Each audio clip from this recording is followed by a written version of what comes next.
Welcome to the Property Profits Podcast. Thank you so much for jumping on. If you are watching this like on YouTube and you see those paint samples behind me under the Property Profits sign, don't mind it. They were taped up there to see which color, which like shade of black we're going to paint the office and the podcast room, aka my office. And this whole transformation is going to happen this week, so it's going to be awesome. But anyway, let's get to it. So this episode is going to be just a little different. I wanted to give you some resources, tell you how my wholesaling operation, rental operation, all that's set up. That way, if there's anything that you like that we do, maybe you can use that in your business. If you don't, maybe you do it way better than me and don't use it. So on the rental side, I have some rentals, a lot of rentals, and the way that I keep track of those is one, I have a personal assistant. So whenever we need rehabs done or anything like that, she actually, or make ready's done when people move out, she actually deals with that. And she gets compensated by getting first month's rent. That's pretty typical in property management. She's incentivized to get that unit ready again. But I have a VA also, and I have that VA. I think she's $4 or $5 an hour, very good with accounting, and she does the books. So anything, she doesn't have access to my bank accounts, but she does have access to her QuickBooks, which are tied to my bank accounts.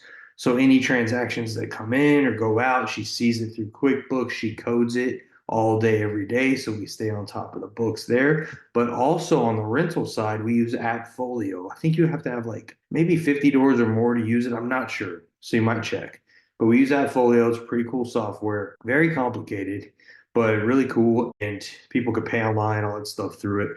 Has a lot of functionality, but she tracks the rents. So the way we do it with people is they have 5 day grace period. After that, we charge them $70 and $10 a day after. She tracks that and she's incentivized to get the rent. So she gets a very small bonus, a percentage of all of our rents. I think it comes out to $50. If we get paid, whatever we get paid varies because it's a very small percentage, but that's a lot for her and she stays on top of it. We use Teams for our platform where we all talk. We have a virtual office.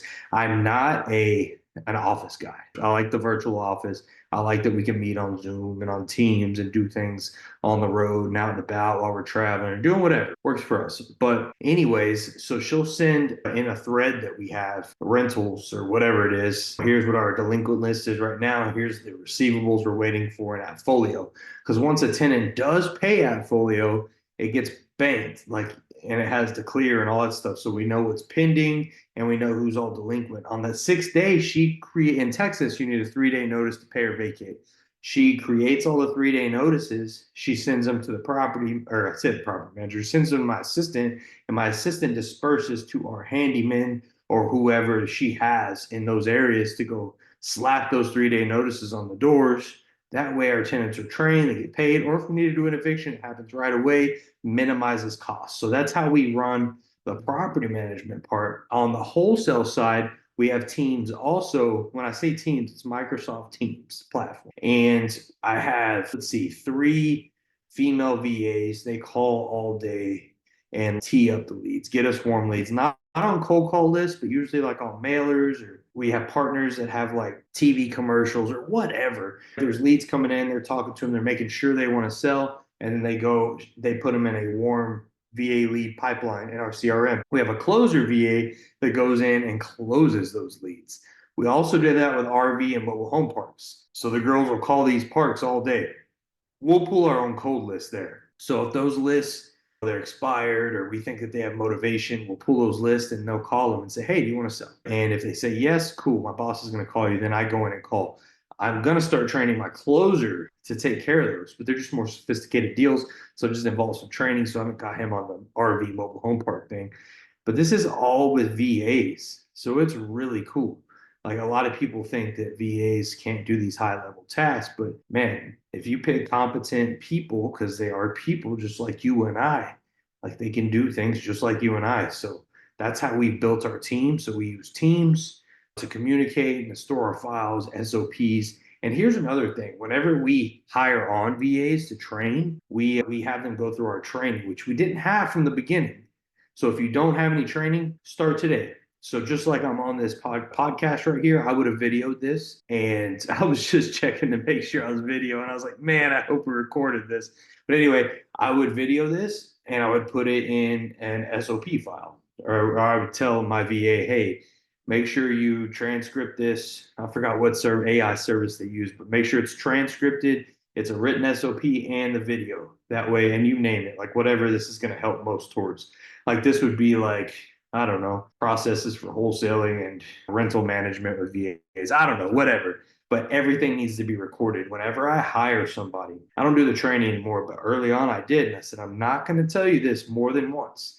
Not because I'm a mean guy or anything like that. I'm just busy.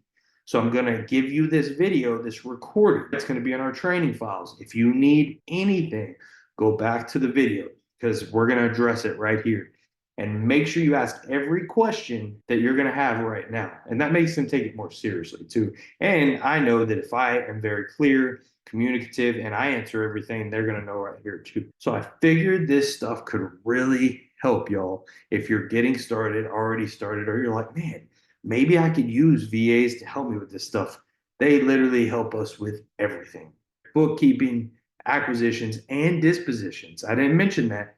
Whenever my closer goes in, closes a deal, gets a contract, he sends it over to dispositions and the TC. They're all in the same chat, our transaction coordinator. We have a VA transaction coordinator and an American transaction coordinator. They're all in the same chat. Dispo then gets that file and they go blast it to all the cash buyers. If it's a different area that we haven't worked in, she goes and pulls all the cash buyers in that area, a prop stream or wherever. She's got all this on lock. Mobile homes, same thing. We do the same thing with mobile homes. We have mobile home park owners. If we lock up a mobile home, and they'll start calling the park owners to see if they have any empty spots. That dispo gal was. We have one dispo gal. And I have an American that she's more of my, but she's dispo manager slash COO. But really, I have one dispo VA and she just gets after it. So anyway, I hope that helps y'all. If you have any questions, leave comments in the chat. Leave us an honest review. Refer this to a friend. I want to help you so much. And if I am, like I said, please let me know. We're not running ads in this show. This is just organic, word of mouth. And if you feel like you got value, tell a friend, tell a family member. Until next time, I got a bomb guest coming on with us this week. Y'all have a good one. Thank you so much.